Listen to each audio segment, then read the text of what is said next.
আপনি আপনার জমিতে ধান চাষ করছেন, বাট ধানের গাছগুলো অনেক ছোট, কিংবা তুলনামূলকভাবে আপনার ধান গাছের পাতাও অনেক ছোট, কিংবা ধান গাছগুলা অনেক খাটো থেকে যাচ্ছে।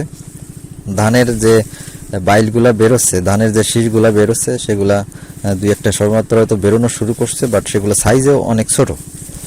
তো এই সমস্ত সমস্যার সমাধান নিয়ে আজকের ভিডিওতে বিস্তারিত আলোচনা করব। তো অবশ্যই ভিডিওটি অনেক গুরুত্বপূর্ণ, ভিডিওটি শেষ পর্যন্ত দেখতে থাকুন। সুপ্রিয় দর্শক, যারা দেশ ও দেশের বাইরে থেকে আজকের এই ভিডিওটি দেখছেন, সকলকে জানাই শান্ত ভিডিওর পক্ষ থেকে অনেক অনেক প্রীতি এবং শুভেচ্ছা। আমি আমার এই যে একটা ধানের জমিতে চলে আসছি।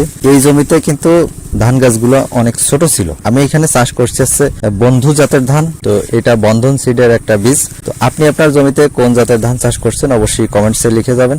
এই ধানটা চাষ করার পরে গাছ থোড় এসে গেছিল, তারপরে কিন্তু ধানের গাছের সাইজ অনেক ছোট ছিল। কোনোভাবে আমি এখানে সার ভিটামিন প্রয়োগ করে তারপরেও কিন্তু এটা সাইজে বড় করতে পারছিলাম। তো মাত্র 100 থেকে 150 টাকার ভিতরে আপনি 1 বিঘা জমিতে যদি এই ট্রিটমেন্টটা দেন, আপনার ধানের গ্রোথ অনেক বৃদ্ধি পাবে এবং আপনার ধানের যে শীষগুলো এগুলো বড় হবে, ধান গাছটা টোটালি সাইজে অনেক বড় হবে এবং আপনার ফলন বৃদ্ধি পাবে। আমি এই যে দেখাচ্ছি আমার এই ধান গাছগুলো কিন্তু যথেষ্ট পরিমাণ বড় হয়েছে। এবছর ধান গাছ তুলনামূলকভাবে ছোট থাকার বেশ কিছু কারণ আছে। তো নাবিতে যেহেতু আমরা ধান চাষ করছিলাম, আমরা সাধারণত ধানের যে চারাগুলো এগুলো 25 থেকে 30 দিন বয়স হলে আমরা জমিতে রোপণ করি।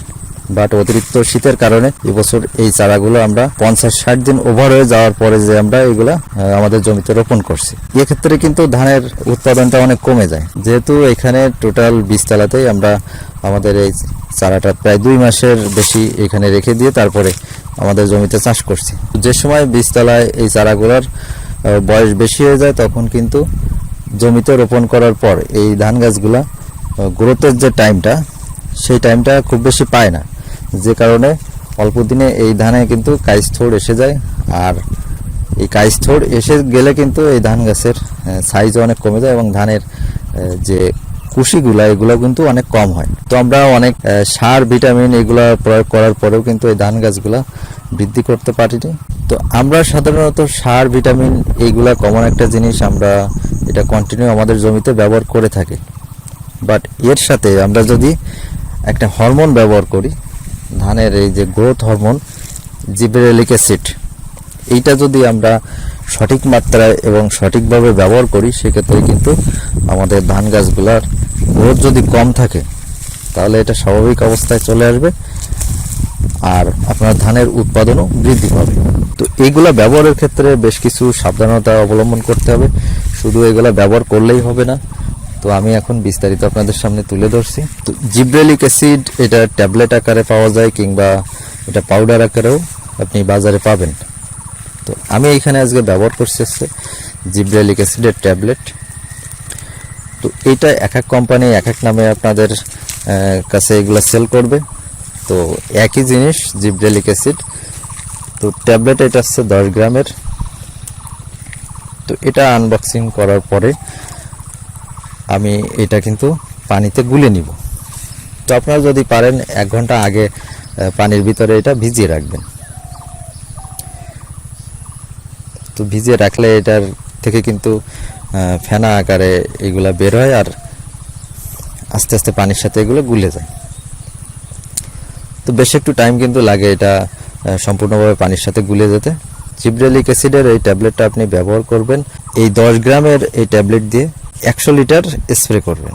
তো ধানের এই টাইমে আমরা স্প্রে করব হচ্ছে 100 লিটার।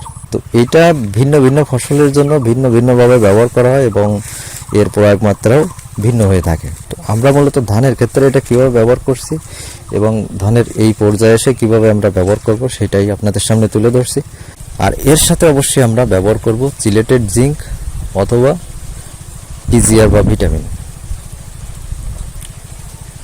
কিংবা আপনি এই দুইটা একসাথেও ব্যবহার করতে পারেন। পিজিআর বা ভিটামিন এবং সিলেটেড জিঙ্ক এই দুইটা, প্লাস এর সাথে আপনি জিব্রেলিক অ্যাসিডের এই যে মিশ্রণটা এটা। তো আমি বালতিতে আমার পর্যাপ্ত পরিমাণ পানি নিয়ে তার ভিতরে ট্যাবলেটটা গুলে নিলাম। এরপরে আমি সিলেটেড জিঙ্ক এটা প্রয়োগ মাত্রা দেওয়া থাকে, আপনার সে অনুপাতে ব্যবহার করবেন। আর পিজিআর বা ভিটামিন এটাও আপনার যে প্রয়োগ মাত্রা সে অনুযায়ী ব্যবহার করবেন। তো এর সাথে শুধুমাত্র আমি ট্যাবলেটটা 10 গ্রামের এটা আমি 6 ড্রাম স্প্রে করব, সেই অনুপাতেই ব্যবহার করছি। আর সবগুলাই স্বাভাবিক যে মাত্রাটা আছে সেইভাবেই আমি ব্যবহার করছি। তো দর্শক, এবার আসুন আমরা কখন এই ট্যাবলেটটা আমাদের ধানের জমিতে ব্যবহার করব। আপনারা দেখবেন যে আপনাদের ধানের যে কাইস থোরটা এটা 10% যখন বেরিয়ে গেছে, ধানের শীষগুলো যখন 10% বাইরে চলে আসছে, তখন আপনারা এটা ব্যবহার করবেন। এটা হচ্ছে প্রথম প্রয়োগ। আর দ্বিতীয় প্রয়োগ করতে পারলে আরো বেশি ভালো হয়।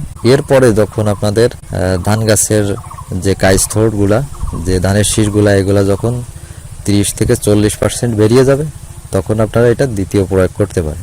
আমি এখানে একবার প্রয়োগ করছি, একবার প্রয়োগেই মোটামুটি ভালোই রেজাল্ট এখানে আসছে।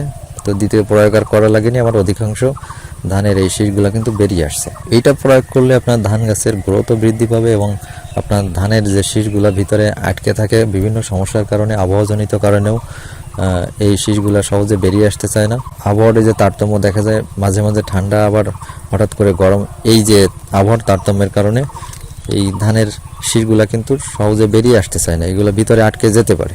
তো এইরকম সমস্যা যদি থাকে সেটা ওইটা সলভ করে ফেলে। তো আপনার ধানের শীষগুলাও সহজে বেরিয়ে আসতে এই জিব্রেলিক অ্যাসিডটা খুব ভালো কাজ করে। এবার কিছু সাবধানতা আমাদের অবলম্বন করতে হবে এগুলা প্রয়োগের ক্ষেত্রে। তো অতিরিক্ত মাত্রায় যদি জিব্রেলিক অ্যাসিড আপনার জমিতে ব্যবহার করেন, সেক্ষেত্রে আপনার গাছ কিন্তু স্বাভাবিকের চেয়ে অনেক লম্বা হয়ে যাবে এবং গাছগুলো চিকুন হয়ে হেলে পড়তে পারে। তো সেক্ষেত্রে অতিরিক্ত এখানে ব্যবহার করা যাবে না। আমি এখানে ব্যবহার করছি, এটার ডোজ কিন্তু হালকা পরিমাণ ব্যবহার করছি, যেহেতু 10 গ্রাম দিয়ে আমি এখানে স্প্রে মেশিনের 6 ড্রাম স্প্রে করছি। 16 লিটারের যে স্প্রে মেশিন, এর 6 ড্রাম এখানে স্প্রে করছি। তার মানে 100 লিটারের মতো আমি এখানে ব্যবহার করতে পারছি এই 10 গ্রামের একটা ট্যাবলেট দিয়ে। তো এটা যদি আরও হাই ডোজে ব্যবহার করতে হয়, সেক্ষেত্রে কিন্তু এটা দিয়ে আমরা 4 ড্রামও স্প্রে করতে পারি। বাট এখানে আমরা হাই ডোজে ব্যবহার করব না, আমরা এখানে 6 ড্রাম স্প্রে করব। আর স্প্রে করার সময় অবশ্যই সমানভাবে স্প্রে করতে হবে আমাদের সমস্ত জমিতে, যাতে স্প্রেটা সমানভাবে হয়, কোথাও বেশি কিংবা কোথাও কম না হয়ে যায়। এক্ষেত্রে কিন্তু আপনার জমিতে যেখানে বেশি স্প্রে হবে সেখানে ধান গাছগুলো অতিরিক্ত লম্বা দেখা যাবে, আবার যেখানে কম থাকবে সেখানে ধান গাছগুলো খাটো থেকে যাবে। তো স্প্রে করার ক্ষেত্রেও কিন্তু এখানে সাবধান হতে হবে। আর আমরা এমন কোনো কীটনাশকের সাথে এগুলা মিক্সড করে ব্যবহার করব না যেগুলো আমাদের ধান গাছের পাতায় কিংবা গাছে সমস্যা হতে পারে। কিছু কীটনাশক আছে যেগুলোর সাথে এই অ্যাসিডটা ব্যবহার করলে আপনার ধান গাছের পাতা পুড়ে যেতে পারে, আপনার ফসলে অনেক ক্ষতি হতে পারে। সেই রকম হাই পাওয়ারের কোনো কীটনাশকের সাথে এগুলো ব্যবহার করব না। তো আমরা যদি কীটনাশকের সাথে টোটালি ব্যবহার না করে পারি, তাহলে এখানে ব্যবহারই করব না। আমরা ভিটামিন বা পিজিআর আর সিলেটেড জিঙ্ক এইগুলোর সাথে আমাদের জমিতে এগুলো স্প্রে করব। আর এটা অবশ্যই অতিরিক্ত রোদ্দুরের ভিতরে স্প্রে করা যাবে না। রোদ্দুরের তাপ যে সময় কম থাকে সেই সময় আমরা স্প্রে করব। তো এখন যেহেতু সকালের দিকে রোদ্দুরের তাপটা বেশি থাকে, সেক্ষেত্রে আপনি বিকেলের দিকে আপনার জমিতে এটা স্প্রে করতে পারেন। আর আপনি শুধু জিব্রেলিক অ্যাসিড যদি ব্যবহার করেন, সেক্ষেত্রে আপনার জমিতে ধান গাছগুলার স্বাভাবিক গ্রোথটা নাও থাকতে পারে, অনেক ক্ষেত্রে অস্বাভাবিক আকার ধারণ করতে পারে। তো আপনার জমিতে যদি পর্যাপ্ত পরিমাণ খাবার না থাকে, আপনার ধান গাছে যদি খাদ্যের ঘাটতি থাকে, তারপরে যদি আপনি জিব্রেলিক অ্যাসিডটা ব্যবহার করেন, সেক্ষেত্রে কিন্তু ধান গাছগুলা সাইজে বড় হবে না, শুধুমাত্র চিকুন অবস্থায় লম্বা হতে থাকবে। তো আপনাকে এ বিষয়ে অবশ্যই খেয়াল রাখতে হবে আপনার জমিতে পর্যাপ্ত পরিমাণ গাছের জন্য খাবার আছে কিনা।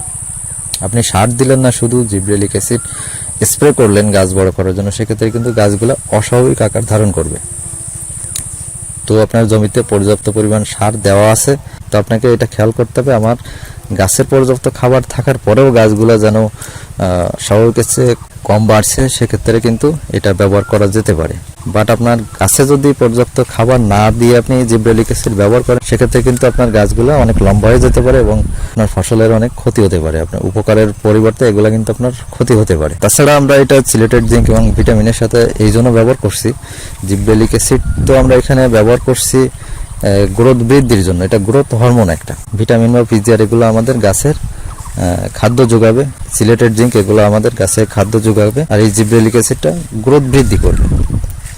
তো গাছে পর্যাপ্ত পরিমাণ সার দেওয়ার পরেও আমরা কিন্তু ভিটামিন বা সিলেটেড জিঙ্কের সাথে এটা ব্যবহার করছি, যাতে আমাদের গাছের গ্রোথটা স্বাভাবিক থাকে। তো এসব নিয়মকানুন ফলো করে যদি আপনি স্প্রে করেন, সেক্ষেত্রে আপনার ধান গাছগুলো যদি অতিরিক্ত ছোট থাকে, এগুলো স্বাভাবিক অবস্থায় ফিরে আসবে এবং আপনাদের ধানের উৎপাদন বৃদ্ধি পাবে। তো দর্শক, আপনার ধান খেতে আপনার ধানগুলা কি সাইজে অনেক ছোট কিনা এবং আপনি কোথা থেকে ভিডিও দেখছেন, এগুলো অবশ্যই কমেন্টস করে জানাবেন। আর জিব্রেলিক অ্যাসিড আপনি যে কোনো কীটনাশকের দোকানে এগুলো পেয়ে যাবেন, এছাড়া অনলাইনেও কিন্তু এগুলা বিক্রি করে। এখন সমস্ত প্রোডাক্টই আপনি অনলাইন থেকে অর্ডার করতে পারেন। তো আপনার হাতের নাগালে যদি এগুলো না পান, আপনারা অনলাইন থেকে এগুলো অর্ডার করে নিতে পারেন। তো দর্শক, এই ছিল আজকের ভিডিও। তো ভিডিওটি যদি ভালো লাগে অবশ্যই লাইক করবেন, শেয়ার করবেন, আর যদি কোনো মতামত থাকে কমেন্ট বক্সে লিখে জানাবেন। তো ধন্যবাদ সাথে থাকার জন্য। দেখা হবে পরবর্তী কোনো ভিডিওতে। ভালো থাকবেন সবাই।